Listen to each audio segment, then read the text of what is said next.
Hallelujah. Let Lord Jesus Christ shine forth. Good morning, good afternoon, good evening, wherever you are joining us. Welcome to live stream with DCCI Ministries. And I have Fanda Films with me, as well as Jihad Watch Videos with me. Jay Smith and Robert Spencer. Peace of Christ be with you guys. And with your spirit. How are you doing? Let's go with Jay, since he's on the left-hand side. Are you on the left, Jay? I'm on the right on mine, on the left to you. That's fine. Listen, I'm here in England. I'm at a friend's house. I'm in London, and I've been here for about 2 weeks with my wife. And we've come to see our grandson. So I'm finally a grandfather after being 71 years old. It's nice to be a granddad. And then I'm doing a lot of speaking and doing a lot of recording on some of the material that we're going to talk about tonight. Good. Welcome to London. And how are you, Robert Spencer? I'm not in London. You are not in London. I hope you are not in Florida. No. I pray for those people there, but I am not there. It is actually a beautiful day here. And so thank you for coming on. And it's nice to see both of you. Good. So, Robert, you put a book together.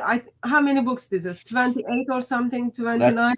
That's the 28th, yes. This is the 28th book. I think your 29th book is on its way. It'll be out in March or so. They hold them for such a long time, but it's all done.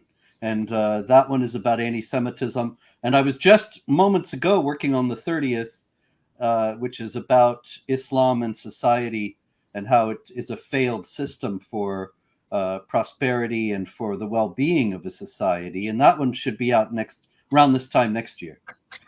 God willing, we'll see what happens. A lot could happen between now and then. So this is your 28th book. Did you know how many books I have written? I don't know how many. How many, Hatun? Not even 0 yet. Well, you know so much, you could write dozens. And I look forward to reading them. Jay, how many books have you got? Okay. I'm with you, Hatun. I've not written any books. Everybody's asking me to write a book, and I keep on saying, I'm gonna let Robert write my books for me, because every time I come up with new material, send it to him, he writes it, and by the time he writes it, it's already out of date. So, well, I'm just gonna keep feeding him and let him write episode after episode after episode and make him nice, filthy rich to pass on to his next generation. That's unfortunately not happening, but in any case, you both are 21st century analysts, and I'm a 20th century analyst, because books are from the past. It's all videos now, but never been able to get videos going myself. And I'm much more comfortable writing books and let you make all the videos. So it works out well. Our God is unique. He gifted his people differently, and we are accountable to use those gifts to serve him. Exactly. So, 28th book is about Muhammad, and this is his critical biography.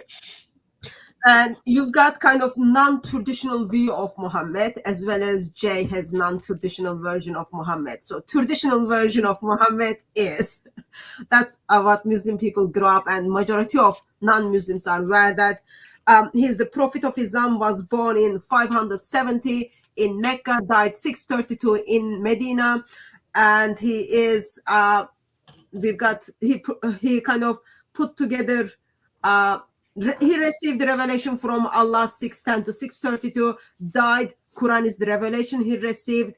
And then we've got hadiths, simply tells us his customs, as well as we've got his biographies. One of the earliest one is Ibn Hisham. And Muhammad is also someone whom Muslims kill for. And that's like just, they follow the traditional account, they follow the Quran, they follow the hadith, and then they can kill for Muhammad. Today, approximately how many billion? 2 billion Muslims put their faith in Muhammad, and you both kind of disagree with traditional account. Am I right to understand that? That is correct, yes. I think we're two of the only ones that disagree and say so. There are many hundreds of others that do, but they won't say so publicly. It's not healthy to say that publicly. It's true. It's increasingly clear, though. There are many people who it's becoming more well known that there are problems with the history. And as Jay has spoken about, and both of you have spoken about many times, even some Muslim scholars have now admitted that the standard story just doesn't hold up and that there has to be some alternative explanation. Okay, so your book, your latest book contains different accounts about Muhammad, and from that you are kind of asking, can this be the Prophet of Islam whom Muslims put their faith on, and can we trust these accounts, correct? Yes, I show all through the book that there are different versions of the stories with which many people are familiar now. A lot of people think, well, why would I need to read another biography of Muhammad? I already know he was a warlord, he was a killer, he was a pedophile, all these things that are well established now and are mainstream among people who have looked into this. But this book is different in that I show that even those stories and many others are controverted in Islamic tradition itself, that there are different versions of the stories, sometimes that differ quite a bit from one another, and that indicates that we're dealing with myths and legends and not with sober historical records. Okay, so am I right to assume that you don't believe Muhammad as the Prophet of Islam was ever existed? That's right.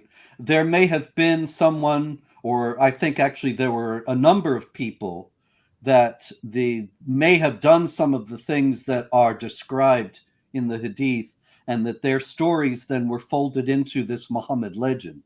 But Muhammad, the Prophet of Islam, as he is depicted in a standard Islamic account with all the familiar elements of the story that we know, that he started out preaching and then he moved to Medina and became a military and political leader and he led battles and all those things. That's all fictional. Okay. Yeah. And where do you stand on that, Jay, since you have no books? I don't need to have a book to stand, take a position. You know where I stand. I agree wholeheartedly with Robert Spencer. And I think the reason why, I remembered debating this way back in 1995 with Dr. Jamal Badawi. I said I made that question in the last century. And I remember at that debate in Cambridge University, I came out with 10 different challenges, all whom I got from Dr. Patricia Karuna, who was she was at Cambridge University at that time, having had written already Hagerism and the Meccan trade and the rise of Islam. So already has been putting forth that there are some real problems with the biography of Muhammad. There are some real problems with the whole origins of Islam. And I went to her office the week before, and for 3 hours, I just put together 10 different challenges, mainly her challenges. And Dr. Jamal Badawi, after hearing this for the first time, the leading scholar at that time on the Quran in the English-speaking language, his only response was, well, this is an argument from silence, and the absence of evidence does not prove the evidence of absence, which is true. I mean, in 1995, that's all he could say. And I couldn't say anymore either, but that was 1995. We're now in 2024. We no longer are arguing from silence. And we're not arguing without evidence. We have all the evidence. And why this book is so important is that Robert Spencer is now tabulating and taking what other people have found and putting it into a book form so we can read it with sourcing all the material there. No longer is there an absence of evidence. There's all kinds of evidence. And that's why the entire debate now has changed 180 degrees since 1995. Okay. So, in that case, I'll ask a couple of very basic questions. So I know, Jay, we did live stream regarding the reliability of the Islamic sources, Islamic traditions, and then you brought up references after references, how those sources were pretty much late. And we don't have the originals, it's all made up. Yeah, I don't know, Robert. Are you familiar? Are you aware of all the extant manuscripts, the dates for all the extant manuscripts of the Sirah and the Hadith and the Tafsir and the Tahriq and the Sahaba and the Tabi'un?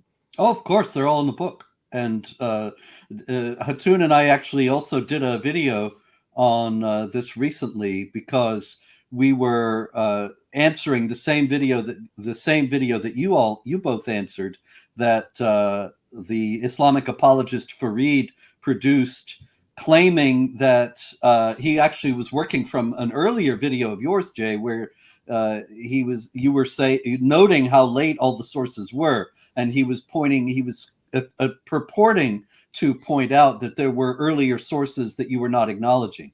And you went through, and Hatun and I also went through his video, and I showed that all the sources he adduced are actually just as late or later than the ones that you were referring to, or else they were not what he was representing them to be. Yeah. And this is not being honest. This is why it's fascinating. Muslims do not want to put dates to anything. It's when you put dates that it shuts down every one of these arguments. You've got to introduce the dates. You can put name after name. I remember Farid was just pulling these one book after another off the shelves, pulling these different books, and said, what about this one? What about this one? What about this one? And it was fascinating that he had no dates for any of them. In fact, he didn't even know what he was talking about. And they walked themselves into a trap by doing that. Exactly. So, God, you have the date. Oh, sorry. I was just going to say he was referring to writers from the 7th century, from the 8th century rather, and saying that they were early, when actually we only have the manuscripts of that were written by their followers much later, in the time of the people that you were referring to, Bukhari and all the rest of the people who put together the canonical hadith. So he had no case whatsoever. And this is true all the way through of the people who try to work with the Islamic sources, that they, as you say, they have to not name any dates and just give the accounts of Muhammad as if they're contemporary and or within the lifetime of Muhammad's followers. Otherwise, if people realize they're 200 years later, then they know it's very clear they don't have any reliability. And we're not saying 200 years. We're talking about all the way up to 600 years, in some cases 800 years later. This is why we've got to get this out there. We've got to get people to look at the real dates, put them on timelines, and just shut down this debate. Because if this Muhammad is that important, if he is the greatest of all prophets, the seal of all prophets, and if he is actually lived in history, as Hatun just got done saying, born in 570, start receiving revelations in 610, and then dying in 632, why is there no reference about that story? No reference about the story. In fact, the first manuscript we don't get is not till 1063. That's the 11th century. 11th century, folks. So you can see this is not just 200 years after. This is 400 years too late. And that's only 5% of the Sirah that we have today. Yes. So, I've got this in the book, actually. I've got to say that people think of Ibn Hisham as collecting a great deal of Ibn Ishaq's work, and Ibn Hisham is the early part of the 9th century. But as Jay knows, this is in the book because I was in consultation with him when I wrote it, that these manuscripts actually date from the 15th century or later, and so they could have been undergone undergone a huge amount of revision from the time of Ibn Hisham to the time of the manuscripts that were actually used by first Wüstenfeld, the German scholar in the 19th century, and then Alfred Guillaume, who of course famously translated what he referred to as the Sirat Rasulullah of Ibn Ishaq into English in the 20th century. These things are hundreds of years removed from when they were supposed to have been written. Now, just put that on this, take that and apply that to Jesus Christ, who we look as the man who is our model, who is our paradigm. If we were dependent on manuscript evidence for Jesus Christ, like Muslims are dependent for Muhammad, just the date. I mean, 1063 is the first one that comes up. And the other ones that are in the British Library, that's 1278. The one that's in the Bodleian Library, that is 1234. The one that's in the Chester Beatty Library, that's 1331. The one that's in Paris, the Bibliothèque Nationale Library, that's 1420. And the one you're referring to, that's there in the School of Oriental and African Studies Library, that's 1598. That means you put all those six together. That's what Wostenfeld finally did in 1860, in the 19th century. If we were dependent on that for Jesus Christ, we would have nothing appear. There would be no Matthew, Mark, Luke, and John until the 4th century, and that we would have to start putting manuscripts together that continue all the way up into the 8th century. That's long after Islam was already in play, before we could even put together the life of Jesus Christ. Can you imagine? How would we defend Jesus? And yet Muslims have not been told this. Muslims are not even aware of just how hopeless the story of their prophet is. It's a massive difference, and it's illustrative, because I'll tell you something. The first thing I get when I wrote Did Muhammad Exist, and now with this book, when I'm doing interviews with a radio station or something, they always say, it's the first question all the time, can't you say the same thing about Jesus?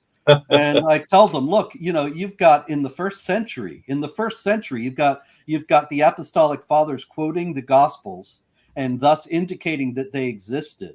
You've got manuscripts of the New Testament from the first century. There are Muslims, of course, who try to represent certain manuscripts as being Quran manuscripts from the 7th century, but it's not even clear, actually, when you start looking at the whole history, that those are Quran at all. Yeah, they could be the source material that became the Quran. That's exactly it. I mean, and that's why it's so good that you're writing this book, and it's so good that we need to get back to Hutton. We can go sit there, you and I, Robert, and just continue this for a whole hour. Let's give back and give Hutton her say. Sorry, apologies. No, that's fine. I just wanted to ask a question. Yes.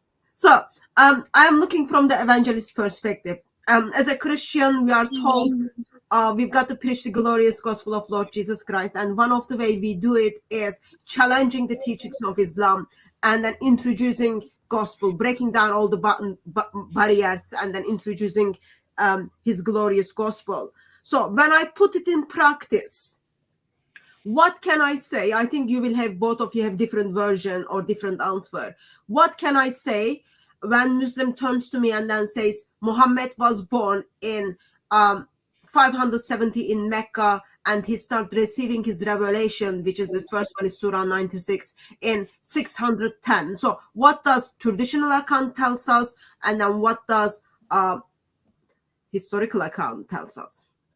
Well, you could say in the first place that it would be very difficult for you to acknowledge Muhammad as a prophet when you can't even be sure there was such a person, and that in the 7th century there's no indication of anybody mentioning such an individual. There are a few scattered references to Muhammad, and not a single one of them corresponds to what we hear about the life of the Prophet of Islam from the 9th century sources. And then the 9th century sources themselves don't agree about that material, because even his name is controverted.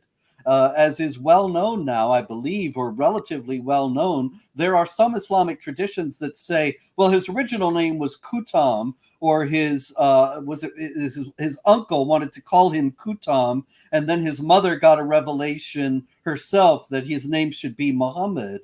And see, you have to think about that for a moment. If nowadays there's no trace of that. If you read the standard biographies of Muhammad, Yasser Qadi has a biography of Muhammad out. Omid Safi wrote one recently. Tariq Ramadan has one. And if you read those, nobody says a word. Karen Armstrong, nobody says a word in any of the popular biographies of Muhammad today about Kutam and that he had another name. And if you think about that, it's very strange, because you have to ask yourself, if there was if there was a person who was born, who was named Muhammad, who grew up to be the prophet of Islam, why would anybody, Muslims will dismiss this if you challenge them about it and say, oh, well, that's just a weak hadith or a false story. But why would anybody invent it? What's the point? The only thing that makes sense of it, the only way that you can understand why there would be any story anywhere saying Muhammad had a different name, is if there were stories about a Kutam that are now part of the story of Muhammad. And so people were asking, well, why is it that we're hearing that this was Muhammad when earlier we heard that this was Kutam who did this, whatever it was? And Okay. so the story is made up that you have two different you have two different names for the same person. The only explanation, I submit this to anybody, Fareed, if you're out there, Muhammad Hijab, any of you, answer this. How could you possibly explain that he had this other name first and then he became Muhammad? And nobody mentions this nowadays at all in any way. How can you possibly explain it other than by saying that there were traditions of this other person that were folded into his own legend? Okay. So you are looking at the Islamic tradition and you are coming across with two different names, and then one name kind of get lost and then it's all identified as Muhammad. But there is nothing wrong that Allah or early Muslims become ashamed of Muhammad's previous name and then they start using name of Muhammad forever. Sometimes maybe they are, because they never use it now. But what is your view on location of his birth? So do we have anything in Islamic tradition kind of contradicts, or Islamic tradition agrees that Muhammad was born in a place called Mecca? Yeah, generally agrees that he was born in Mecca, except Mecca didn't exist in the 7th century. And so, we have, for example, the records of tradesmen, and Patricia Krona did the research on this, groundbreaking research several decades ago, that the tradesmen would keep the traveling salesmen, as we would call them today. They would travel between Europe and India on the Spice Road, and they would keep records of where they sold their goods, as any salesman would, because you want to go back to the same place and sell more. And they never went to Mecca. It was not the busy trade city that it's represented as being in the sources. And if you look at the map of Arabia, it's in the southwest. You have to cross trackless desert waste to get there. So why would anybody do that when you could just make a straight shot out from Constantinople to Damascus and then further east? Why would you dip down into the burning sands of Arabia to get to this place? And nobody ever mentions going there until much later. Okay, Listen, so real quick, let's take that one step further. What does Patricia Crone do next? She then says, well, maybe we've just lost those documents. Maybe there was a problem with them. So let's see if we can find references to the other incidental places that are in the same area. So she went to look for Sana, and she went to look for Taif and Yathrib and Tabuk and Khaybar and Petra. These are also very incident in the same area, and she found reference after reference for every one of these.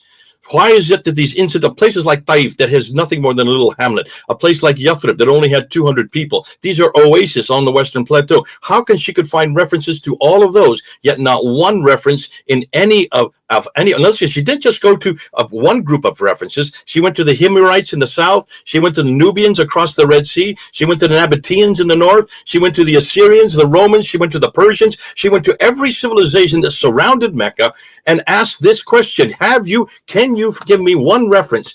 And she went from the 2nd, 3rd, 4th, 5th, 6th, 7th, all the way up into the 8th century. Now, remember, this woman reads and writes 15 languages. So she went to the original text in every one of these and could not find one reference in all that time to a place called Mecca. Yet all these other incidental places, she found many references to. What does that tell you? Yep. So, okay, because I'm looking from evangelist perspective, okay? Yeah. I'm just trying to make sense of it. So Robert Spencer is telling me early Muslims are introducing two different names for so-called Muhammad, Prophet of Islam. And we don't have the place called Mecca. I think we can conclude that as Allah knows best what happened. Who is this Muhammad? What is all happened? And Jay is saying that Mecca was not there, but other places were okay. So there is a historical problem with the Mecca. Jay, what is your view on man called Muhammad to be born in 570? Absolutely, it didn't exist because the only reason you can say 570 and the only reason you even come up with that reference is from traditions that are not even from the 9th century. We thought they were from the 9th century, stipulate and redacted back 200 years. Though that tradition that says he was born in 570 is from the 11th century, and we're not even sure because no one's done a doctoral thesis to know whether that reference is in the 1053 document. That could be from the 14th or the 15th. So we're talking about anywhere from 400 to 800 years later. So tell me, give me some reference from the 7th century that he was born in 570. That's all I'm asking. So when anybody wants to debate me on this, the first question I'll ask them is, don't waste my time with the Sirah or the Hadith or the Tafsir or the Tahri that don't even begin to appear to the 11th century. I want you to prove to me that there was a place called Mecca and there was a man called Muhammad. I'm saying Muhammad, not Muhammad. I think you guys are wrong by putting the word Muhammad there. The man named Muhammad, that far south, that lived anywhere near that place or that had anything to do with the book called the Quran or that started a religion called Islam. Bingo. Do you see why it puts them on the defensive? And from an evangelistic standpoint, Hatun, once you have done that, you're now in charge of the debate. They aren't. And therefore, you can then demand, you're not answering my question yet. You're whiffle-offing around. You're quoting material that's 400 to 800 years old. I'm asked it again. Let me repeat it. Show me somebody named Muhammad or even Muhammad that is that far south who received a book called the Quran in the mid-7th century. There you go. And by doing that, we control the debate evangelistically because the same question was asked of Jesus Christ. We had to prove that Jesus existed in the 1st century. We had to prove that there was a city called Jerusalem. We had to prove that these gospel accounts, look at the hadith of Jesus, the sayings of Jesus from Matthew, Mark, Luke, and John. We had to prove that they were legitimate and that they were authoritative. We had to prove that he died on the cross. If we had to do this, then why are not Muslims should we not demand the same of Islam? Absolutely. And one other thing, if I may add, right from the book here, page 58, a 12th century account, 12th century Muslim account says the prophet is supposed to have been born that very year, that's 570, 50 days or 2 months after the departure of the elephant, or even 10, 15, or even 20 years later. So you have an Islamic account from the 12th century that says Muhammad is supposed to have been born in 570 or 580 or 585 or 590. Now, if Muhammad was born in 570 and everybody knew it, then why would anybody ever start to say? It's the same question I asked before about Kutam. Why would anybody start to say that he might have been born really in 580, 585, or 590? If, on the other hand, there was no agreement about when he was born and differing accounts that had to be reconciled, then you have people saying this kind of variable statement. And so it only underscores that this is all myth and legend. It's not historical fact. Then that brings the question of, are we sure Abraham and Ishmael didn't travel thousands of miles into the desert in order to build a little pile of bricks for no reason whatsoever? So that's tongue in cheek. Kaaba. Well done, T-Rex. Yes, we are sure he didn't do that. Yes. Okay, so there is a question of his name, the dates, and the birthplace where Muhammad was born. What about his first revelation? Well, there again, the first revelation. From then, if there is kind of problems with all of these things, or what? Well, it's the same situation again, as I show in the book. It's again and again and again with so many different stories, and one of the chief ones is the first revelation. You'll notice in the first place in Bukhari, you open up Bukhari, and the first page, after all the introductory material, the first hadith is the first revelation, and nowhere does it say that it's Gabriel. The angel is not identified by name. And then Ibn Sa'd, writing here again, as all these people are, writing much later, he says, writing in the 9th century, and then we have the manuscripts from later, he says that it was Seraphel, the angel, and that after 3 years, he was replaced by Gabriel. If Muhammad had an encounter with the angel Gabriel in the cave on Mount Hira in 610 and had gone back into Mecca and preached that and explained it and described what happened to Khadijah, to everybody else, why would anybody have come up with the idea that it was a different angel with a different name? Here again, it's the challenge to all the Islamic apologists. The only possible explanation for that is that there were accounts of somebody, maybe Kutam, encountering an angel, Seraphel, and that later those accounts were incorporated into the Muhammad legend. And so the two names had to be reconciled. Ibn Sa'd records traditions where Muhammad is first visited by Seraphel for 3 years, and then he's replaced by Gabriel. Completely, once again, dropped out of the standard Islamic story. And if you read all the Islamic apologists' lives of Muhammad, they never will mention Seraphel, but he's in the Islamic traditions. And so there's no explanation. Then the question comes, Muslims would tell me that Angel Gabriel passed on the revelation to Muhammad, and then Muhammad passed what he received to his companions, and then they put the Quran together. So who put the Quran together in that account? Or if it wasn't the Angel Gabriel, how did Quran came to be?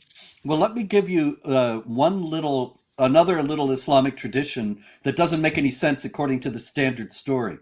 And this is a hadith in which an old man is quoted, not named, and he says, we never read the Quran in the mosques until the time of Hajjaj ibn Yusuf. Hajjaj ibn Yusuf being the governor of Iraq around the time of Abdul Malik at the end of the 7th century. So that's 60 years after Muhammad is supposed to have died, 60 plus, 60 to 70. Why is it if they had the Quran, if the Quran was complete by 632, and then Uthman collects it all together in 653, and it's distributed to all the Muslims, why is it that 40 years later they're still not reading it in the mosques? It doesn't make any sense whatsoever. And why would anybody make up a story like that? Because the apologists will just dismiss it as an inauthentic story. Why would anybody make that up unless there were significant numbers of the mosques where the Quran was not being read? Here again, the only explanation is the Quran didn't exist, which also is abetted by the fact that the story of the origins of the Quran is duplicated in Islamic tradition. You first have it that Zayd ibn Thabit collected the Quran together during the reign of Abu Bakr. And you have many of the elements of the same story coming up later when it happens under Uthman. And he for some reason, he picks exactly the same guy to collect it together, Zayd ibn Thabit, but he never remembers that he did this job already. And even Zayd has forgotten that he did it because he doesn't go to Uthman and say, hey, actually 20 years ago, Abu Bakr asked me to do this. And so I happen to have the Quran right here. He starts the work again and does it again. And clearly this is just the same story that is retold in equally valid according to the way that Islamic scholars judge the value of hadith. They have the same story duplicated because it was just a story that was circulating to explain the origins of the Quran and attributed to two different people at two different times. And I've got lots of, that's all in the book. I've got lots of other stories like that where you have practically the same thing happening twice. Like there's a story about Muhammad, it's a funny thing. I recently encountered the Islamic scholar Eric Ormsby writing about how the hadith depict Muhammad as so charming because there are stories where he laughs so heartily that you can see his back teeth. And so we're supposed to think, wasn't Muhammad a great guy? Or isn't it wonderful how he's depicted? When actually those stories are chilling because Muhammad only laughs to display his back teeth when his crack archer, Sa'd ibn Abi Waqqas, kills a Quraysh warrior with an arrow that he shoots. But this is supposed to have happened during the Battle of Uhud, and then it happens during the Battle of the Trench. And in both cases, there's a Quraysh warrior who is taunting the Muslims, and Sa'd ibn Abi Waqqas happens to be standing right next to Muhammad, and he shoots the guy after he's taunting him, so that the guy gets his comeuppance right there, and Muhammad laughs. So it's not charming, it's evil, but also it's the same story duplicated twice. Did it happen at Uhud or at the trench? And you have them both in the hadiths. All this is evidence that we're not dealing with historical accounts here. We're dealing with fictional stories that, like folk songs nowadays, you have somebody sings a folk song and somebody else, he doesn't quite remember the words, and so he changes them a little bit when he sings it, and you end up with two versions of the same song. It's like that. You get all these different versions of the material because it's all just myths and legends. Okay. Jay, where do you stand then? So Robert is talking about how first revelation is very kind of contradictory versions of it, and even when you go to the 9th century, still there are lots of contradiction of customs of Muhammad. If there is even question of very basics of Quran came to Muhammad through angel Gabriel, then who put Quran together? Where did it come from? Okay, now we're talking about the Quran. Now you're changing the story here. The Quran, I think we need to separate from the traditions of Muhammad. I think we need to keep them separate because we are talking about two different genres. If you're talking about the Quran, then you need to look at the manuscript evidence we have for them, and the manuscript evidence is as bad, if not worse, than what we're talking about for the traditions. Yeah, I guess I'm thinking in a sense of, if angel Gabriel didn't bring the Quran to Muhammad, where did it come from? Well, obviously it had to come from other sources, and we know exactly where the other sources is. If it really had come from angel Gabriel, there would not be all these contradictions in the Quran. If it really did come from the angel Gabriel, there would not be stories that don't begin and don't end. Notice, none of the stories begin or end. They're all ulta-pulta all over the place. There is only one complete story in the entire Quran. Why would the angel Gabriel make such a mistake? And what kind of book that's in heaven would be that hopeless a book? It is an absolute disaster when it comes to literature. There's nothing as poorly written as the Quran itself in any language. I don't care what it is. However, what's interesting is, if you have to put together a book hurriedly, and you don't have any place to go to but to other sources, and you have to borrow right, left, and center, and you have to go to Hebraic texts from the Jews, and you have to go to Syro-Aramaic texts and Aramaic texts from the Christians, and you have to go to Zoroastrian texts from the Zoroastrian, Ethiopic texts, even Chinese texts. If you're going to borrow from all that exists there, of which the Quran is full of, the Quran is full of these borrowings. So when you say who put it together, I would say it was put together over a long period of time because they had to borrow that which already existed. You have to, and the question you should ask is, why did they need a Quran? Why did they need a book? Look and see who they were. These were Ishmaelites. All of these were Ishmaelites. The Nabatean kingdom was the Ishmaelite. The Umayyad dynasty were Ishmaelites. And look and see what John of Damascus is. This is why I love John of Damascus. He was right there as an eyewitness as to what was going on. He was there in Abdul Malik's court from 685 to 705. His father was there in Muawiyah's court. So they were both, he and his father were Byzantine Monophysite Christians watching what was going on amongst the Ishmaelites. When it comes to Abdul Malik, you then see a change that's happening. You see an attack against Byzantine Trinitarian Christianity. You see a real attack coming with. That's why you see it on the Dome of the Rock. Robert talks about that in his book. He talks about the Dome of the Rock. Look at those inscriptions. They're all attacking Jesus' divinity. They're attacking the Trinity. They're attacking his sonship. And then they say, La ilaha illa Muhammad. They don't say Muhammad. Why are we saying Muhammad? There's no vowels there. Look at this is consonantal text. It's just 4 letters. Mim ha mim dal. This mim ha mim dal is nothing more than the servant. He is nothing more than the witness of Allah. He is nothing more than the one who brings. He is the one who is the servant of God. Isn't that interesting that the whole Shahada is presaged on a reference to somebody that has nothing to do with a person called Muhammad? That word, that name comes much, much later. Once you start getting the vowels and once you start introducing vowels, you can get to that. Now, here's the interesting, fascinating thing. if there is a need for these Ishmaelites to have their own text and their own prophet, because remember, they trace their lineage back to Abraham, just like the Jews and the Christians trace their lineage back to Abraham. They all go back to Abraham, though through two different sons, one through Ishmael, the other through Isaac. You notice what Robert's been doing all the way through. Have you noticed in his book, he keeps on saying these aren't called Muslims. They call themselves Hagarians from Hagar. They call themselves Ishmaelites from Ishmael. They call themselves Muhajiruns, people of the Hijr, people of the of Hagar again. And they call them Magrez. Magrez, now he puts it the immigrants, people who are moving from one place to another.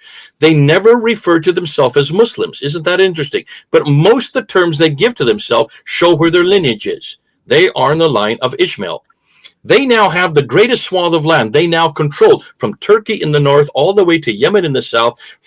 Now, by the time that Abd al-Malik comes to power, it's from Spain in the west all the way to India in the east.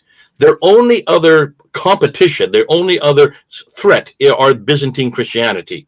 The Byzantine Christians are not only their threat politically, they're also their threat theologically, because they go through Isaac back to Abraham, whereas the Ishmaelites go through Ishmael back to Abraham. Now, here, the Christians and Jews, who are their cousins, they have a prophetic line and they have a scripture. The Ishmaelites don't have a prophetic line and they don't have a scripture, but they have all the land in the world. And guess what they have? In that land, they've got the holy place. They've got Jerusalem. Now do you understand why Abd al-Malik had to build the Dome of the Rock? And look where he built it. He built it where the Mahmud was to return. You know who the Mahmud is? Take a look. Now, Robert refers to him. The Mahmud, look at Ambrose. In the 4th century, Ambrose, the father, says clearly that the Mahmud is the anointed one, the praised one, the Messiah. From that time on, you have church father after church father referring to the Mahmud. Origen refers to him.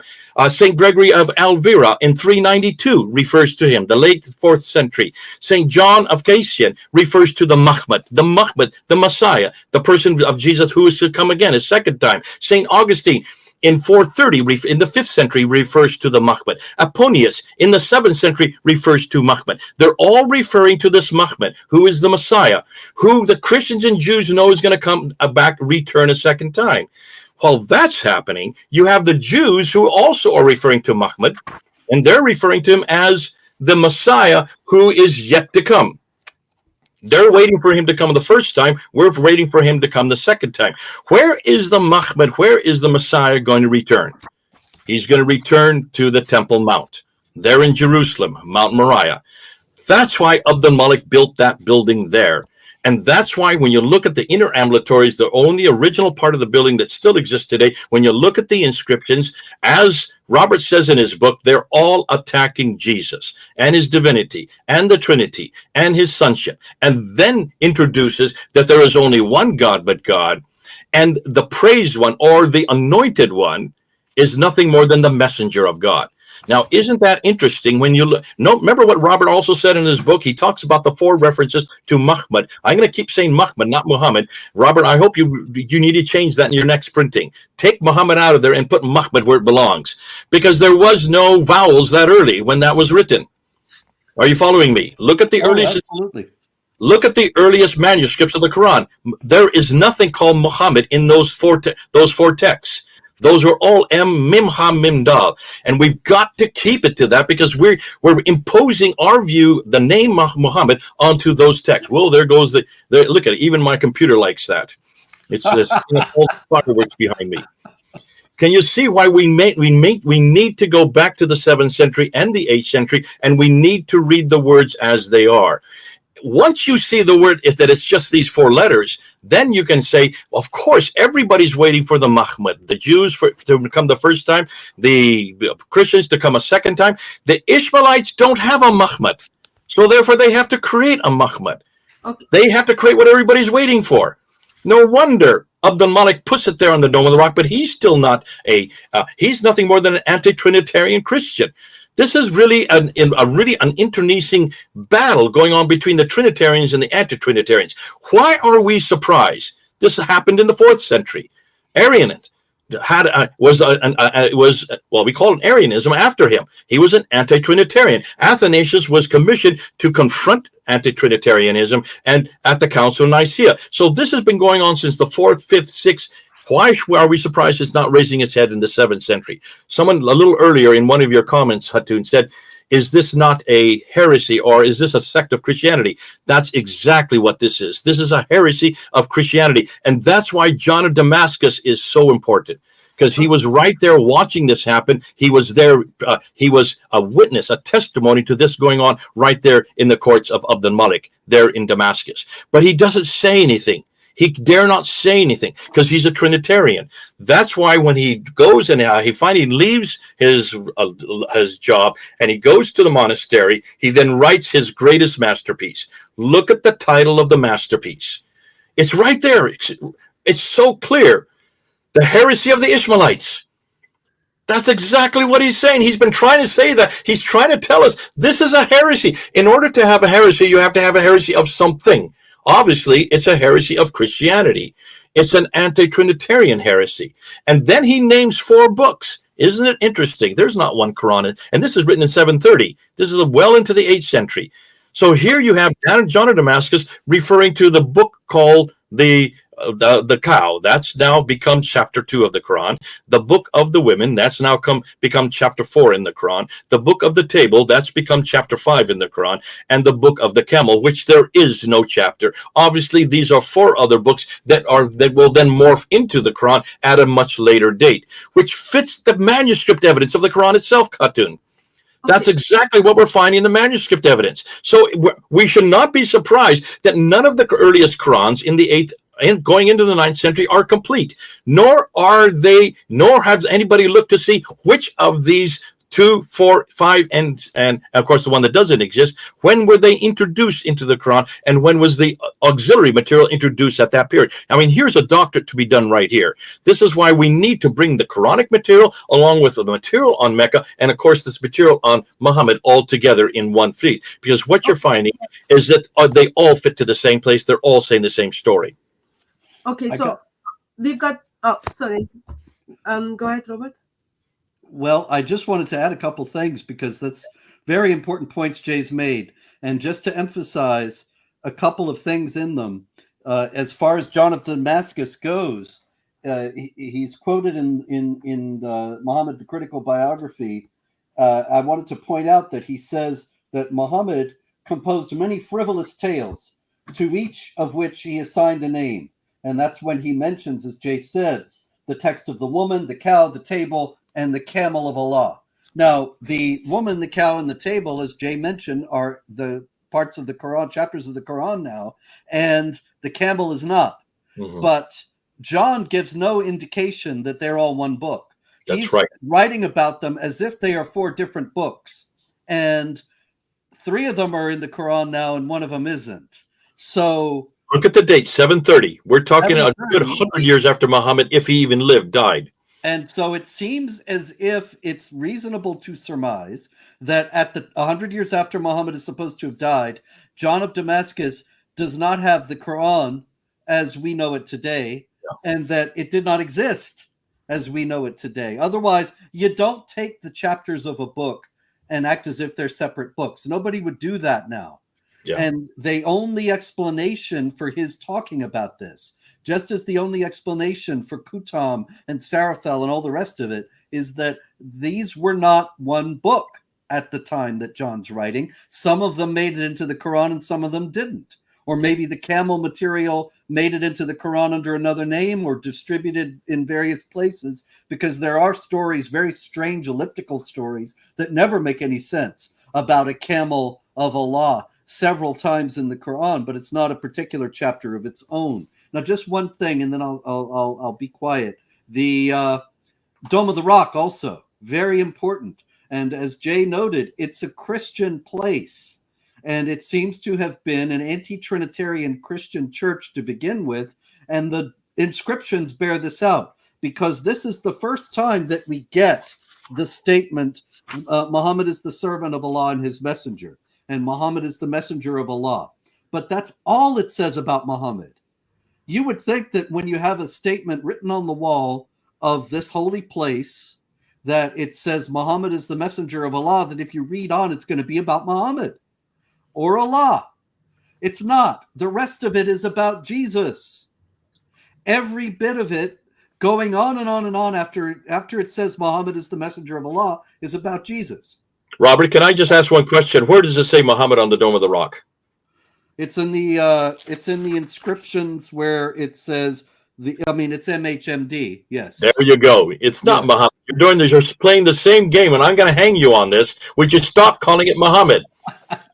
Well, you're imposing a 21st century reading onto a 7th century text when it's not even there. That's an entirely reasonable point, but also we have to make sure that what we're saying is understandable at the same time.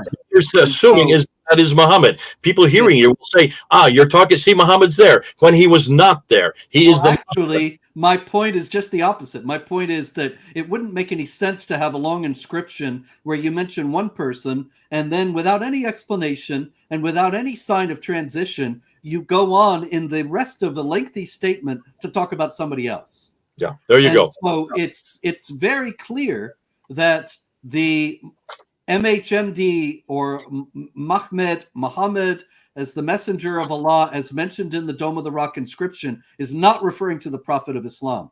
Most likely referring to Jesus, since the rest of the statement is about Jesus. And you say that on page 24 of your book. And I thank you for doing that. You really pinpoint that chapter 47, there are only 4 references to Muhammad, not Muhammad, to Muhammad in the Quran. And what you say very clearly in chapter 47, look and see what he says. This Muhammad is a messenger. Now, who else is the messenger in the Quran? Chapter 5, verse 75. It is Jesus that's the messenger. So it must be the same person. So that chapter 47, verse 2, chapter 48, verse 29, as you so well say, are both about Jesus. I would also apply to that. Chapter 3, verse 144 and chapter 33, verse 40 are also about Jesus. They're all 4 about Jesus Christ. Okay. So the thing is that the messenger is mentioned multiple times in the Quran, but not named. And people assume, and as a matter of fact, English translations of the Quran abet this misimpression because they put in parentheses Muhammad, or sometimes they don't even put parentheses. So people think Muhammad is mentioned multiple times in the Quran, and he isn't.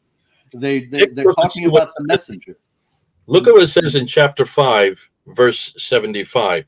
The Messiah, Isa, son of Miriam, was no more than a messenger. So who is the one that is the messenger in the Quran? There you go. Bingo. It's Jesus. Okay, so John of Damascus is talking about, so that I understand, John of Damascus is talking about 4 different books, and then 3 of them are entered into the Quran as chapter. I think I know why 4th book or 4th chapter John of Damascus is mentioning is not there, because there was a table. They put all the books on this table, and then table is being shaken, and the book of camel just fallen, and then cow, woman, and table end up in the Quran, and then sadly, book of camel didn't end up. Isn't that famous? That's what they say about the Bible. About the Bible accounts in Nicaea, they put all 200 books and they shook them, and the one that was left over, the 27 books that we have today. That was Ahmadiyyat, I think, that made that popular. That's crazy. I am not surprised to say Dome of the Rock is focus of Jesus or focus of Christian faith. In a sense, Islam is very polemical religion. So only good news Islam has is other religions are false. Is the reasons Islam doesn't have good news for itself, and they are quite good at being polemical. So therefore, they put polemical statement, or it's been translated as. Take that one step further. Take that one step further. Look who builds the Dome of the Rock. It's Abdul Malik, right?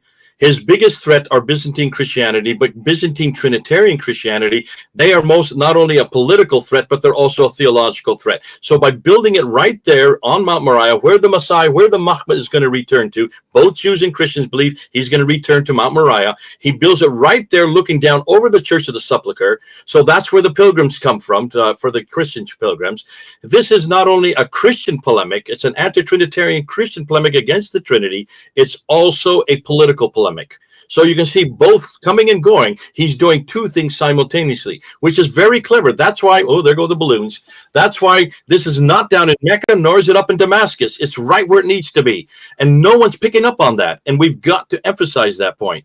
He had to build that there. He had to put those inscriptions there because this is an attack against Jesus. It's attack. That's why it's not Islam yet. This is still not Islam. This is nothing more than a sectarian dispute between Trinitarians and anti-Trinitarians, which still exists today. Who do you think the Jehovah's Witnesses are? Bingo. First of all, I think your video is kind of giving up these balloons and then celebration things because your Apple loves it when I get excited. I'm sorry about that. No, it's absolutely fine. It's just not because of you, because your camera is Islamophobe, Jay. That's the main reason for that. I've got an Islamophobic computer. Look at that. Yeah. Okay. But notice that Hajjaj that I mentioned earlier, and the old man saying we never read the Quran until the time of Hajjaj, he was a contemporary of Abdul Malik. He was an associate of Abdul Malik. He was Abdul Malik's lieutenant in the Iraq region. And this is when we start to see the beginnings of Islam as we know it today. But as Jay said, it wasn't even close to being Islam yet. But this is when we start to get a differentiated religious tradition and the appropriation of this early material to create the Quran and all the stories about Muhammad. Okay, now, Robert, take that one step further.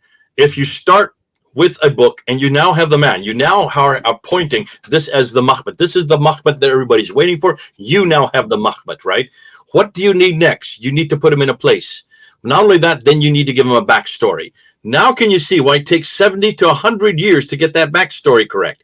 But there have been revisions after revisions after revisions.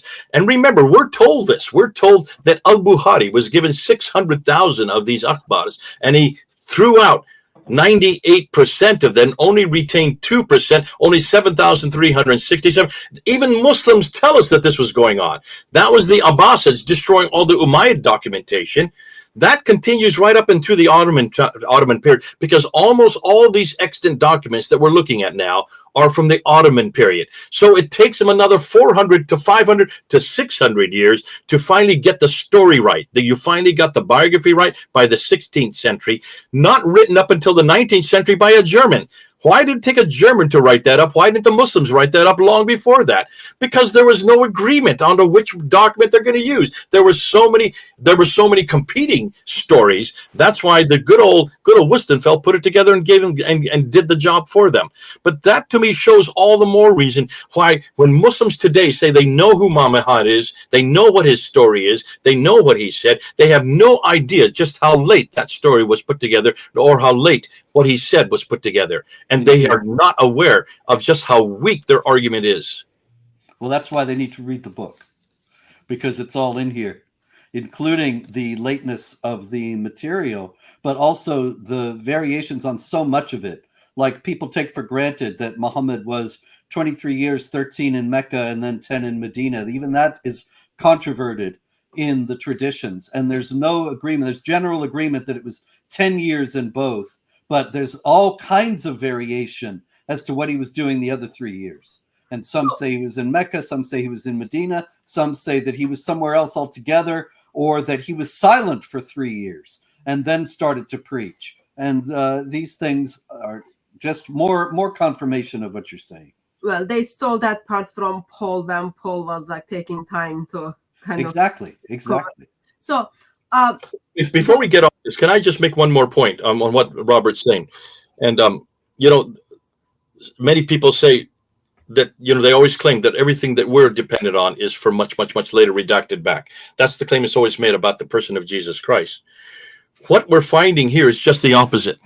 You notice we also have in Christianity, we have the Gospel of Thomas, the Gospel of Judas. We have the Gospel of Barnabas. You have all these supposed Gospels written by people that either were disciples of Jesus or were friends, like Barnabas, friends of Paul, that the early church threw out. And the reason they threw them out was because not only the material that was in them completely confronted and contradicted what was in the gospel account, but the primary reason is that they were all written so late. Therefore, since they were written so late, they were written by people who put the name of Thomas or Judas or Barnabas so that they would give authority to them, and hopefully people will believe that these were actually from those individuals. The church threw them out, and we don't use them anymore, and we have never used them. Look what we're noticing here. The earliest material on Muhammad just does not exist. But what is the material that they're retaining? What is the material that the Muslims are dependent on? The Sirah, the Hadith, the Tafsir, the Taqi, the Sahaba, and the Tabi'un. All of that is 11th, 12th, 13th. The oldest material that existed is what they're considering to be the best material, which is just the opposite of what we do in Christianity. And whenever you ask the historical question, whenever one person does something in a history at a certain time, at a certain place, what's the first thing you demand of that? You want eyewitness account. Am I correct? It's just like what police need. Whenever there's an accident, they put a sign up there and they say, this accident happened at this date, at this time. If you were here, if you saw it with your own eyes, please call this number. They do that today. That's called forensic testing. And we demand that. We demanded that of Jesus Christ. It was demanded of us that we find eyewitness accounts of what Jesus did, who he was, what he said. And we do. We have eyewitness accounts, John and Matthew. We also have Tabi'un account, which is the second generation. That would be Luke and Mark.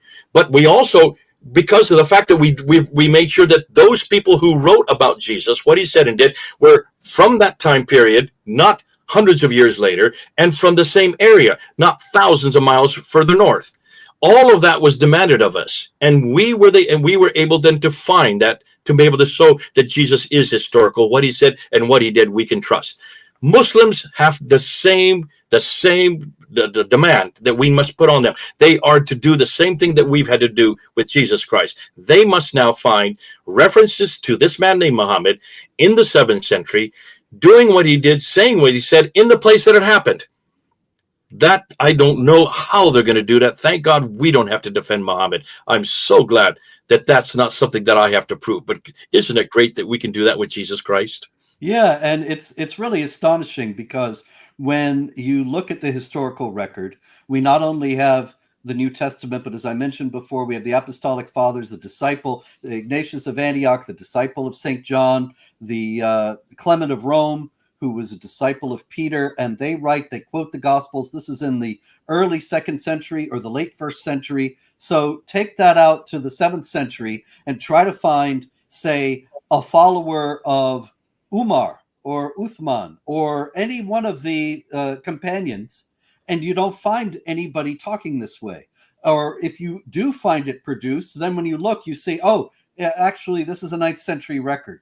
You know, like the famous story of Sophronius, the Patriarch of Jerusalem, taking the Caliph Umar around the city after the conquest of Jerusalem. And then you read the actual writings of Sophronius, and there's no mention of Umar or Muslims or Islam. It's just that the Saracens came out of the desert and laid waste. And so it's all just, there's no analogy whatsoever to the origins of Christianity, where the attestation of the life of Jesus and the ministry of Jesus and the whole New Testament is so much stronger than that of the Quran.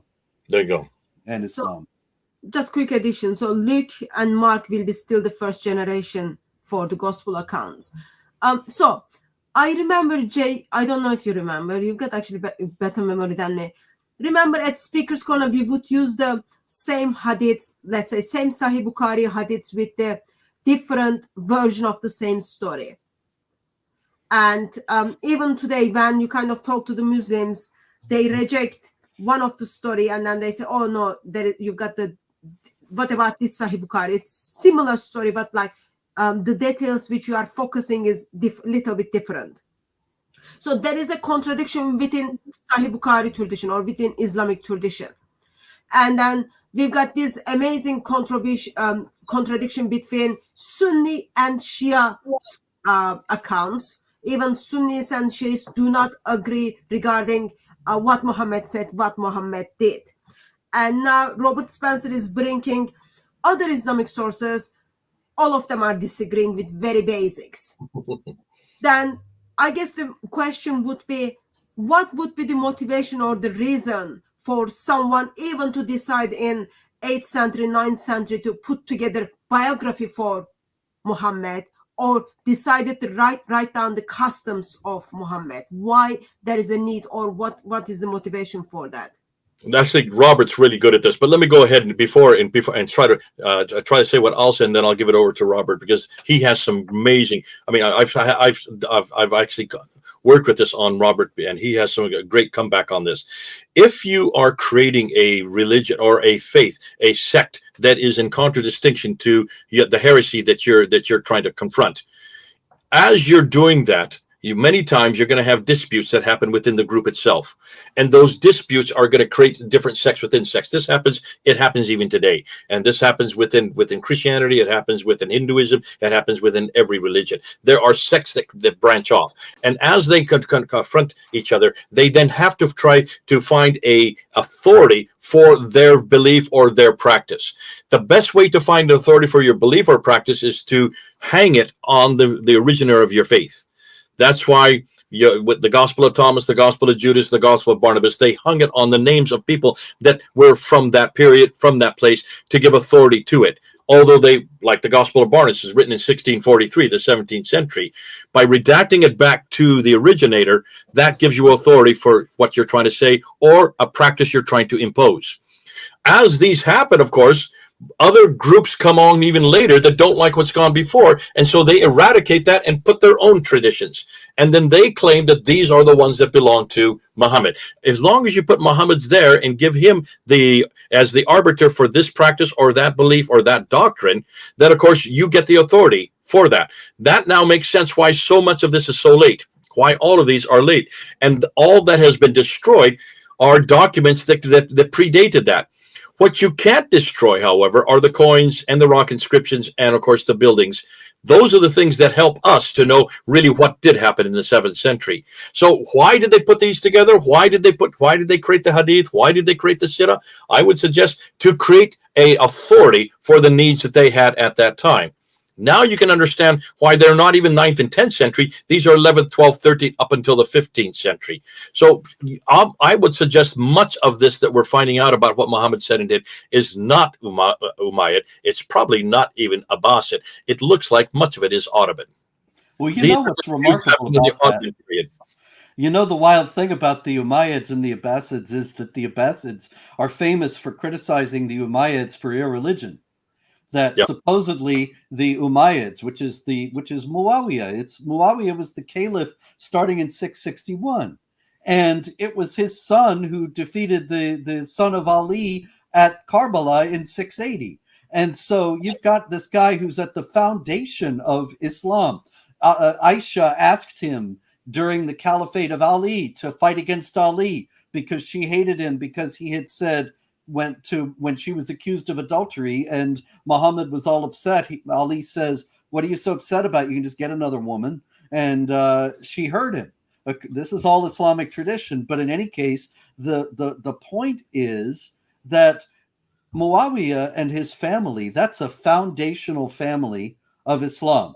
And yet when the Abbasids supplant the Umayyads in the middle of the 8th century, they say the Umayyads were not religious enough. We are more religious. And here again, this doesn't make any sense, that these people who knew Muhammad, that they knew the Sahaba, they knew the basic, the foundational people at the basis of this religion, at least according to the traditional view, that they would be irreligious.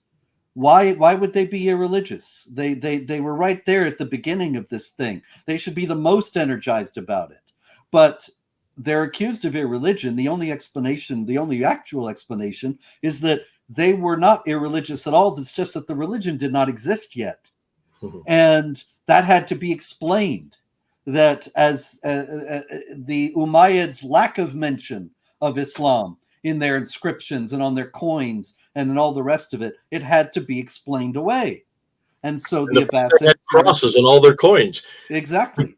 It's So the wrong religion. It's the religion that they didn't want, the one that they're confronting, and because they are a sect of that religion. So there had to be fabricated the idea that the Umayyads, for whatever reason, didn't really care about Islam, and that's why the Abbasids supplanted them. But really, it's just that Islam had not yet been formulated, and so the irreligion of the Umayyads is just the fact of the absence of the religion. But I think in a larger sense, the best sense that can be made of this whole thing is that we're in an age, we're talking about an age when there were not governments, when there were not parliaments and constitutions and governments on an organized fashion of that kind. Every government was an autocracy centered around a monarch. And every government in the area that we're talking about had a religion.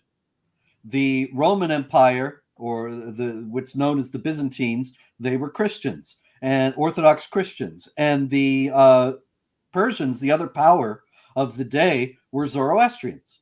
And so the Arabs amassed this massive empire, and then they have to find a way to unify it and to solidify it and ensure that it will be strong against its enemies. So they create this religion, and not only do they make the religion, but they make it martial, aggressive, expansionist, and supremacist, because that's the kind of people they were. These are warriors who had amassed this massive empire. They want to solidify it. The only way they know to do that is by force, by violence, by military means. So they sanctify those things in the religion. So am I right to just understand, if I heard correctly, you are saying early Muslims who identify themselves as Muslims were fighting with others who were identifying themselves as Muslims? Oh, yeah. Well, that's very clear.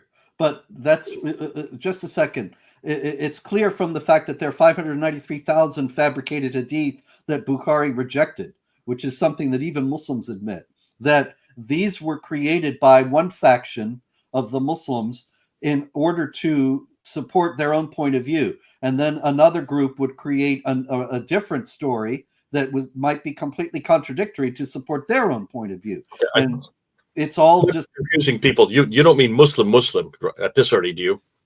Well, when you're talking about Bukhari, yeah. Earlier, no. No. Okay. So you're saying that the Bukhari would say these are Muslims against Muslims, but what's actually happening historically, no, there are disputes, but they're not Muslim against Muslim. Yeah. More likely, these are sectarian disputes.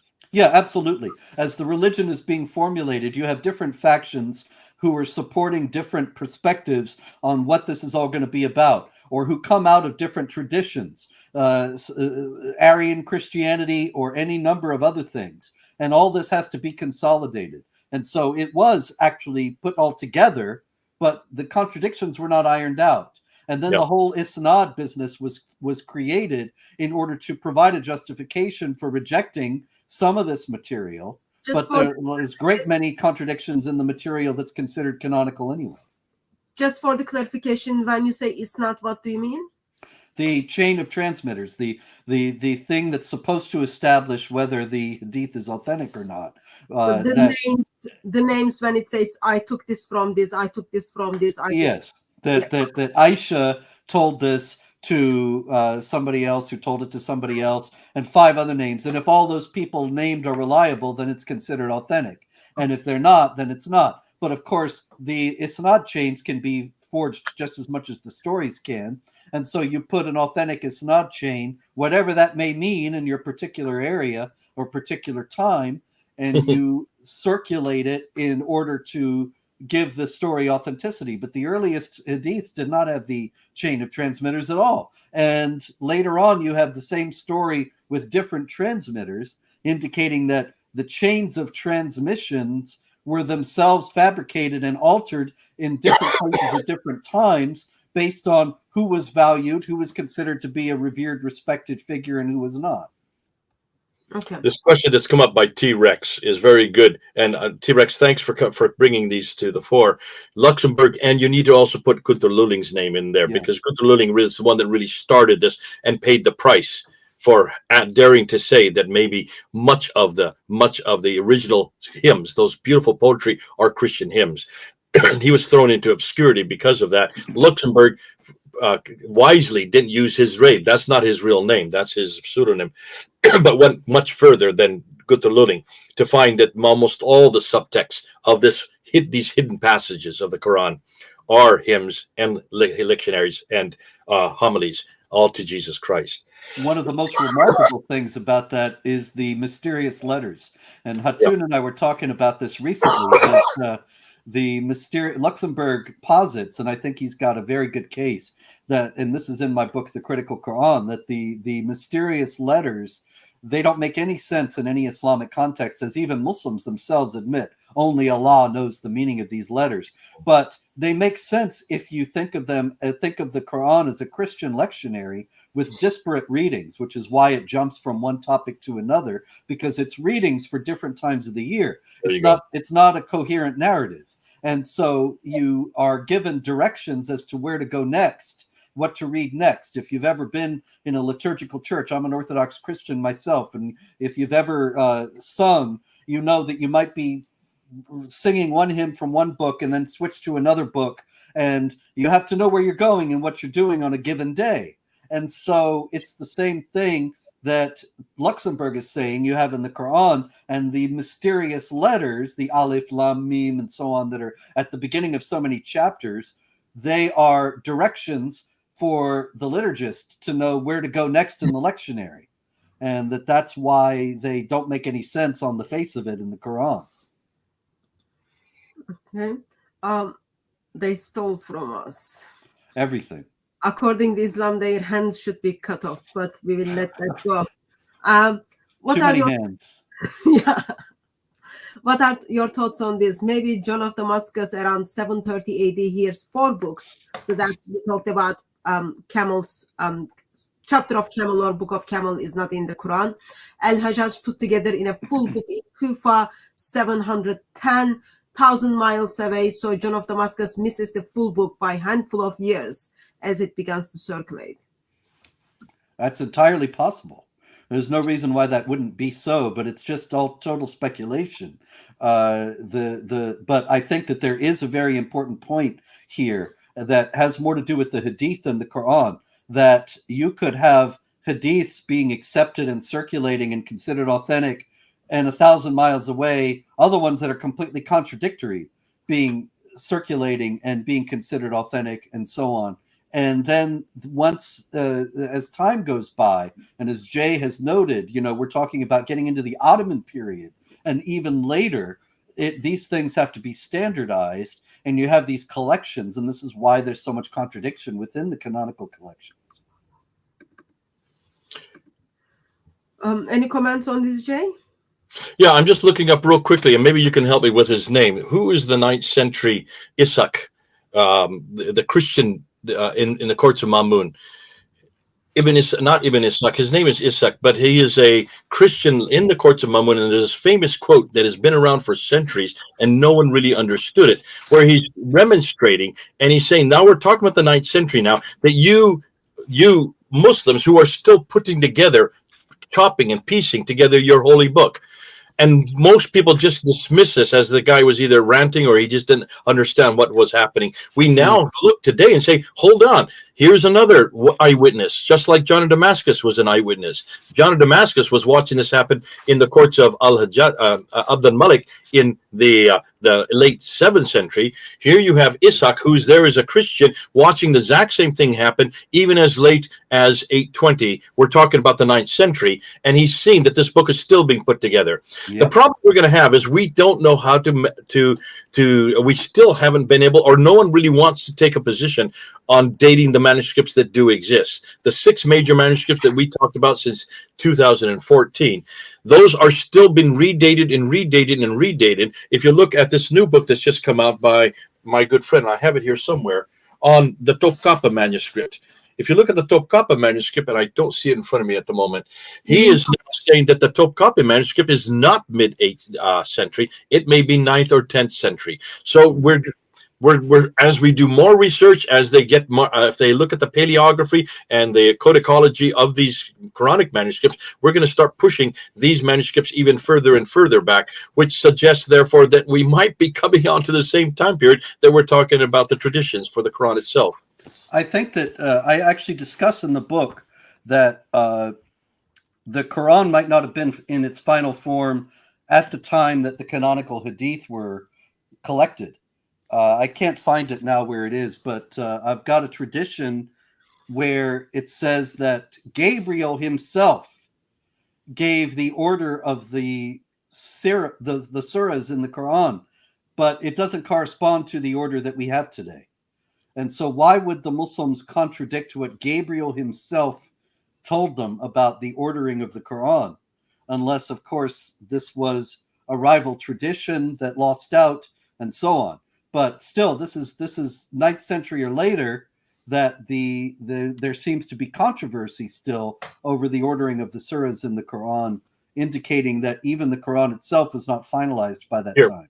Here, I found the quote now. It's Al-Kindi. It's not Ishaq. Ishaq Al-Kindi, the Christian polemicist in 830, said, "The result of all this process by which the Quran came into being is patent to you who have read the scriptures and see how in your book," he's talking to Muslims here, "histories are all jumbled together and intermingled, an evidence that many different hands have been at work therein and caused discrepancies, adding, cutting out whatever they like or dislike, are such now the conditions of a revelation sent down from heaven."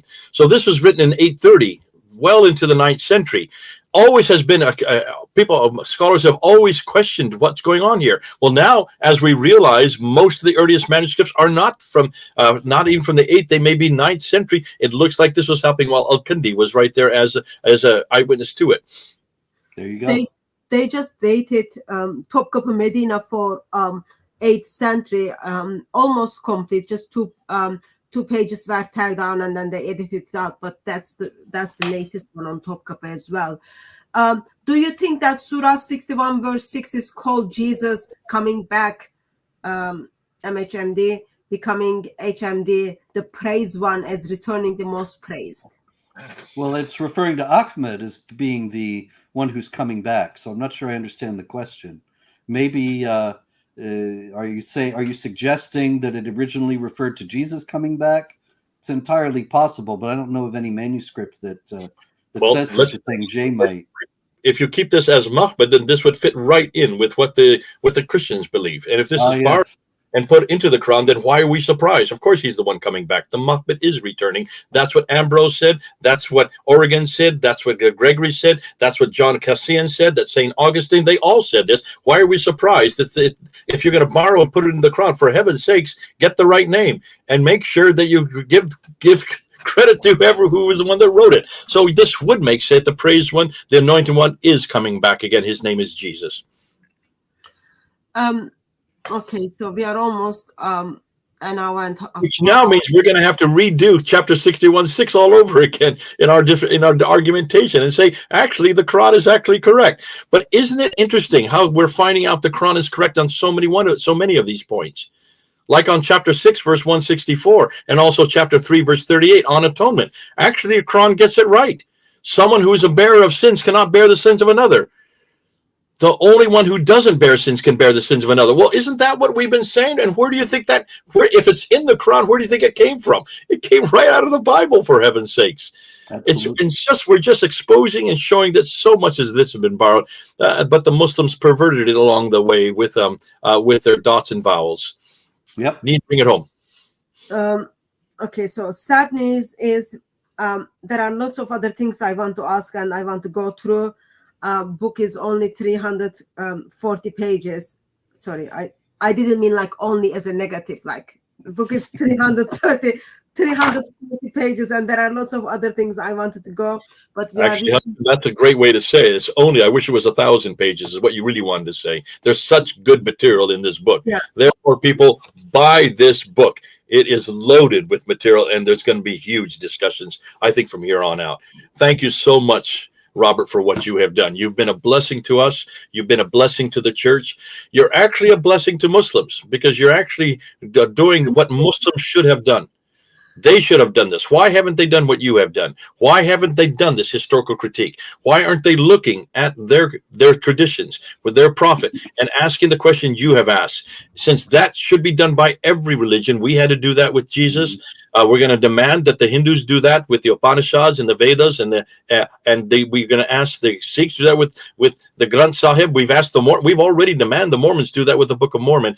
For heaven's sakes, should be the first thing that Muslims should have been doing. Since Christians did the work when they were asked to do so, we're now going to ask Muslims to do it. And if we're not going to do it, we're going to send Robert Morey on there on the sick Robert Morey on them, so he'll do the work for them. Robert Morey, I think he passed away. Robert Spencer. Why do I call Morey? He's dead. Yes. Alive. In any case, I'm deeply honored. Thank you by your words, and thank God above all. But the thing is, I think it's astonishing to me that this is not being done for the most part in academic circles. Obviously, there are some very courageous academics who are at work in this, but for the most part, it's being done outside the institutions, and the institutions are bought to a tremendous degree by Saudi Arabia and Qatar, and they are not doing these investigations. I saw recently an astonishing thing. I'm still surprised about it, where there was a lecture about the validity of the manuscripts of the Bible and the validity of the manuscripts of the Quran. And to speak about the Bible, they had Bart Ehrman, the famous skeptical scholar, who said, I don't know if he even believes that Jesus existed, and so on. And for the Quran, they had an Islamic apologist who is just doing dawah. And this is in an academic setting, but this is what passes for academic work. So people who are outside the academy, we have to do the work for them. Yeah. And thank you for doing that. Number 28, we're waiting for another 28 to come. So just maybe two. Okay, so I've got a couple of questions before I let you go. One of the statistics shows that one of the main reasons that Muslims become Christian is once their faith is being questioned, once their faith is being challenged, mainly on the character of Muhammad, then they chooses to walk away, and then as a Christian we step in and then preach the glorious gospel of Lord Jesus Christ, and then they make the informed decisions. So on the character of Muhammad, Robert, age of Aisha is very kind of sensitive to Muslims. Muhammad's marriage to Zainab is very sensitive to Muslims, and place of woman is very sensitive to Muslims, as well as latest one is the satanic verses, kind of causing some stress within Muslim community. In the biography of Muhammad, any sources you put together does affect my evangelism? No, there's nothing in the Islamic traditions.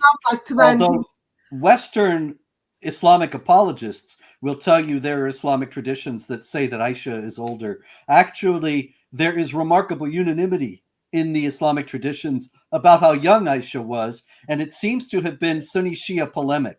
And I discussed this in the book. They're not really interested in pedophilia. They don't really care that he's married to a 6-year-old. What they care about is that Ali ibn Abi Talib is so young and is one of Muhammad's first followers. And so the Sunnis created an even younger person, Aisha, to be his follower, to show up the Shia from saying, we had the youngest follower of Muhammad, who was the first, the purest person who saw early on in his life how wonderful Muhammad was. And so it's all about Sunni Shia polemic. But nobody's denying that she was actually 6 when the marriage was agreed to and 9 when he raped her. This is all taken for granted. It's the same thing with Zayd and Zainab. Seems to have been designed a story that was fabricated in order to emphasize that Muhammad had no children, neither natural nor adopted, no sons, that is, because the sons would have been prophets after him.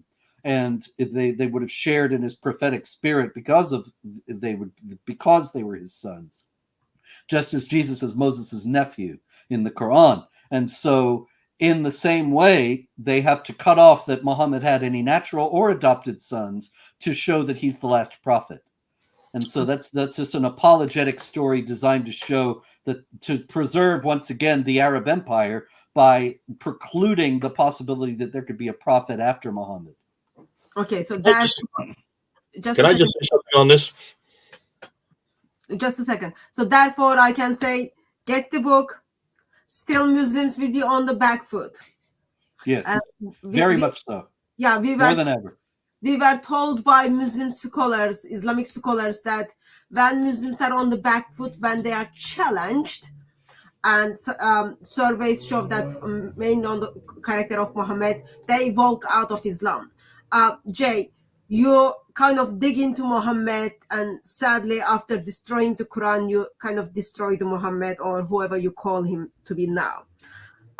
What are the because it's just all confusing. I don't know which one I need to use to Muslims. So what are the kind of main things we need to focus from your arguments or dig into from your arguments, so that we keep Muslims on their back foot, keep Muslims challenged, and keep them accountable?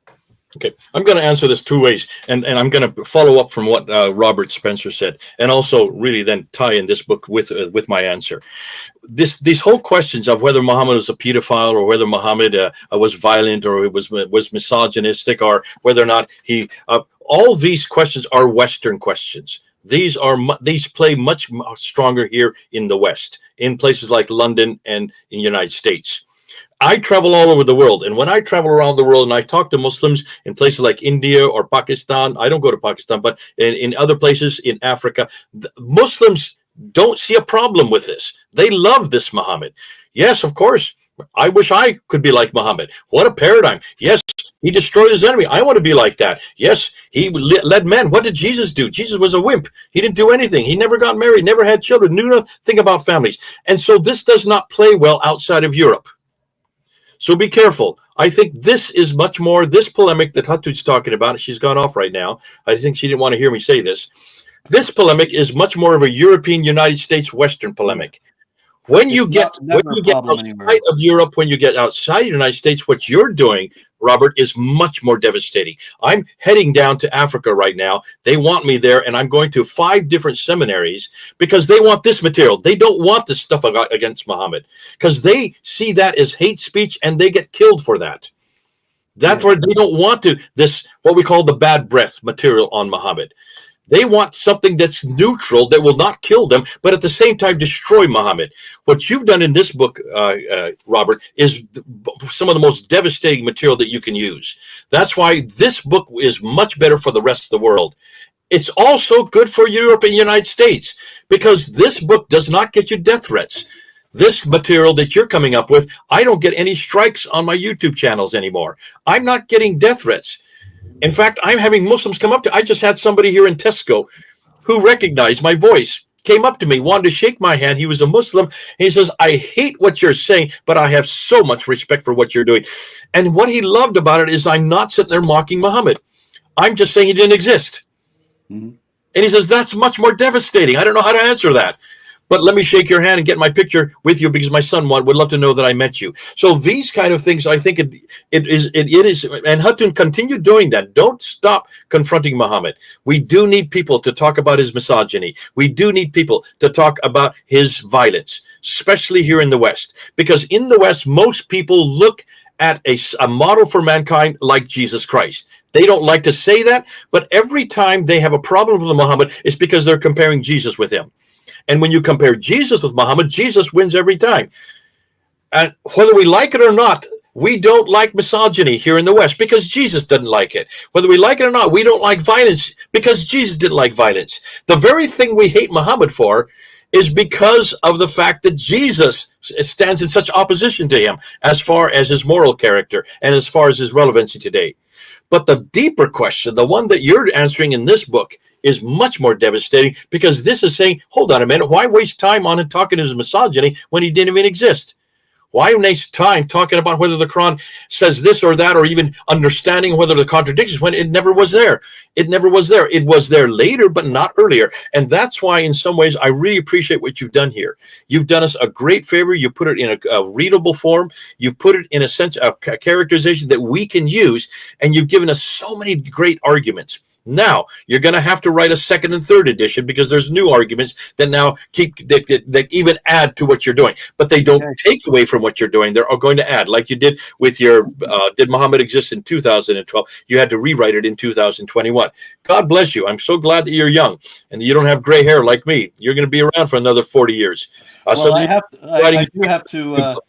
I don't know about 40 years. It'd be 102. But in any case, the death threats. I have been getting so many death threats for this book.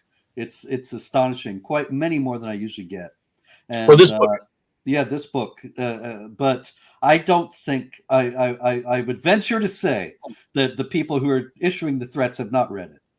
I think that's they probably don't like the idea of it. Once you read the book, there is no hate speech whatsoever. This is so un-Islamophobic, and it's exactly what needs to be asked of Muhammad. It has to be asked of every historical character, because every religion does have someone who is a person who lived in history, did certain things at a certain time, at a certain place. That's what we need to ask, and that's exactly what you're asking. That's it. Well, thank you very much. Well, I am very much grateful that our God is very kind and very generous. He gifts people differently and unique, and we faithfully serve him the gifts he's given to us and the resources he given to us. He give us someone like Jay. He's got amazing brain digging into the historical reliability of Muhammad and the Quran. And then we've got Robert Spencer, amazing brain digging into everything. And we end up being in a place, lots of resources in our hands. Depend which Muslim you speak, where is their background, what is their background, where they come from, how much they know about Islam. Prayerfully consider however Lord leads you. Make sure you challenge the teachings of Islam and preach the glorious gospel of Lord Jesus Christ. With history, with the holes in the Islamic history as well as holes in the Islamic tradition, Muslims are going to end up in hell unless they put their faith in Lord Jesus Christ. That's the kind of bottom line. No one can change that. So that's how it is at this stage. So we step in and then use the resources and the informations we learned, and then see where Lord takes that. Okay, any last words? Robert Spencer, any last words before I think I kind of did my best to keep eye on the chat and then try to bring the questions for you to respond as well. Have you got any last words before we I much appreciate it, and it's very nice to talk to both of you. I suppose the thing I would say in closing is just that Jay said the book is not offensive, not Islamophobic. I want to make sure people understand this doesn't mean it's Islamic apologetics or that it's soft. It's just that it's not, the reputation that I have as being a purveyor of hate speech is entirely fictional and manufactured in order to silence the truths that I tell. And so it's the same thing with this book. I just set out the facts, and then you can evaluate them as you may do. But the facts are the facts, nevertheless. It's simply Islamic sources. So you are just bringing up what Muslims said about Muhammad, and if that's kind of hate speech, we can't kind of go back and then murder Muhammad for doing all those kind of things. Jay, that would be like murdering Mickey Mouse. There's nobody there. Yeah. Now, let me just say in closing, what I think is so important, and thank you so much, Hatun. You've done such an amazing job on your channel here. You brought some of the best speakers in your channel for many years now. We love what you did at Speaker's Corner. We've just loved what you have done for the Lord Jesus Christ. And as we talk about Muhammad, which we have been tonight, that's been the theme. we pretty well know there was no Muhammad. I think that's been a conclusion. At least Robert and I are convinced that there is no Muhammad. If there's no Muhammad, there's no Quran, not from him, and there's no Mecca. If that is the case, then for all these beautiful Muslims who have been putting their faith in this man as their paradigm, what I want to say to you is, don't give up. Don't give up. You're not, if there is no Muhammad, why don't you come back to someone who is historical? Why don't you come back to someone who is peaceful? Why don't you come back to someone who died for you and rose again? Why don't you come on home? Come on home to Jesus Christ. He has passed this historical test. The redacted criticism, form criticism, source, all these criticisms that have been applied to Jesus Christ in the last 200 years have been answered by him. And yet he continues to keep putting his hands out and saying, come on home. He wants you to come home. You don't have to put your faith in a man who never existed. Why don't you put in a faith in a man who did exist and who died for you? He loved you so much that he died for you and rose again so you could be with him for eternity. I mean, that's what I would say. Just don't give up on looking for the real paradigm, the real model. And the only one that I can give you is Jesus Christ. But what a man. What a man for today, for you, for us, for any day. Come on home to him. Thank you very much, Jay. So thank you very much, everyone who joined us in the stream. Thanks, everyone who interact with one another and then brought up some questions, as well as thank you, Robert Spencer, for 28th book. Not sure if I should be saying thank you for that, because it's just like lots of reading and memorization. But thank you, thank you. And thank you very much, Jay, for coming in. And kind of we live the live stream as well.